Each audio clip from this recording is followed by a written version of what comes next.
पूछे कि आप ऐसा क्यों करते हैं, तो कह दो अल्लाह ने हमें तौफीक दी, अल्लाह ने हमें। हम इसलिए करते हैं कि अल्लाह ने हमें, और आप इसलिए नहीं करते कि अल्लाह ने आपको तौफीक दी। सीधी सी बात।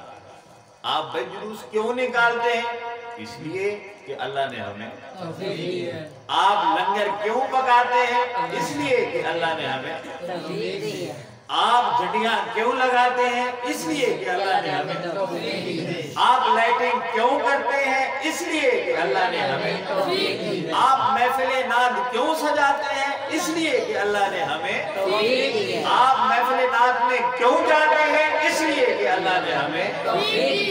अब आपको नहीं दी उसने, तो हम क्या कह सकते हैं? लकुम दीनुकुम वलिय दीन। तुम्हारा अपना दीन, हमारा